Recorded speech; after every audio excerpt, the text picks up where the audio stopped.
Well, hey guys, it's Pastor Lionel Letcher here.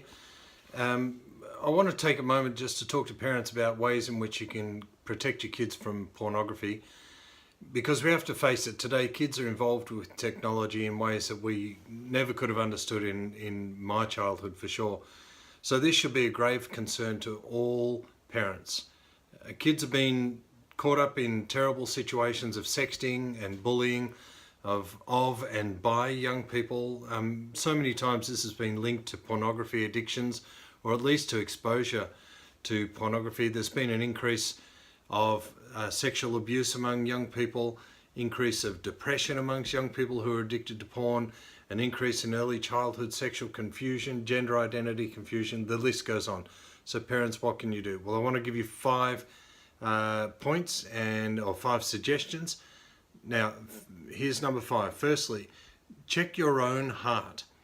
What kind of things are you justifying that could make your kids think that you have a double standard?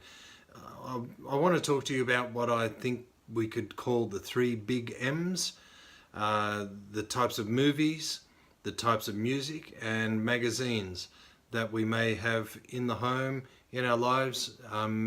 Obviously, there are many other influences, but your kids will notice what you give your attention to, so don't give them the excuse to think that you're setting a double standard. Number 4, teach your children to respect others, especially those of the opposite sex. So much of what goes on in the media devalues both men and women. We don't want to get involved in that and bring that kind of stuff into the home. So, dads, don't ever let your kids see you raise your voice in anger at your wife, and mums, don't let your kids hear you complaining about your husband while you're driving the kids to school and to sport and whatever other activity that you may be taking them to. Our rule in our house is a simple one.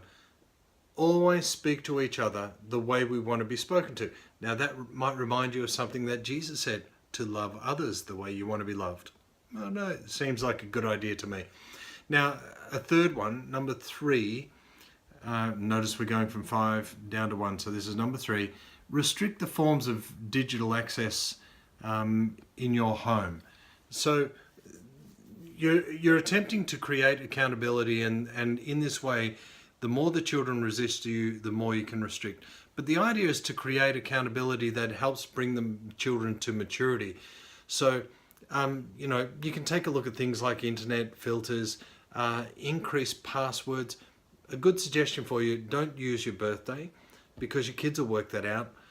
And even if you get so clever as to put it in reverse, they'll probably get onto that one as well.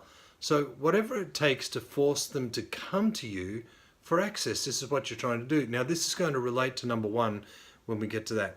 So number 2, search the scriptures and memorize them.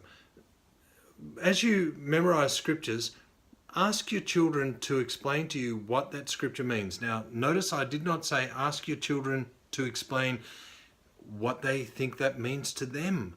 That's just a crazy way of approaching the scripture. It doesn't matter what we think it means to us. It matters what the text means. Teach your children to think analytically about the text like that from a young age. Ask what God is teaching us through the verse. So a couple of verses that you could start with. Job 31:1, I've made a covenant with my eyes. How then could I gaze at a virgin? Or how could I look lustfully upon a young innocent female?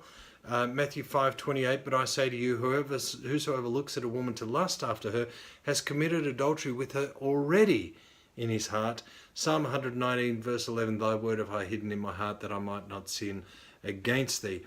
Don't just memorize them, talk about them. Now, remember I said that as we come to number 1, it'll relate to number 3. If you try to put number 3 in place, restricting the forms of digital access, if you try to put that in place without number 1, you're simply going to alienate your children. So number 1, start a real conversation that includes praying together for one another.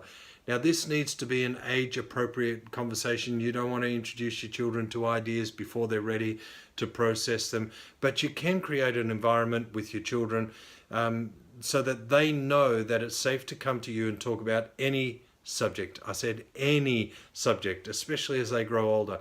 So a great resource for helping. You may have been noticing it in the background. That's subliminal messaging there. We are doing product advertisement, product placement. Here, Put a Lid on It by Emily Olivia. You can go to emilyolivia.com. I'll put that in the at the end of the video. This is a great book to help get the conversation going. I wish I had this book or this kind of book when my children were young. Could have got some great messages or great discussions going. So anyway, there you have it. That's my my 2 bobs worth. I hope this blesses you. Cheerio.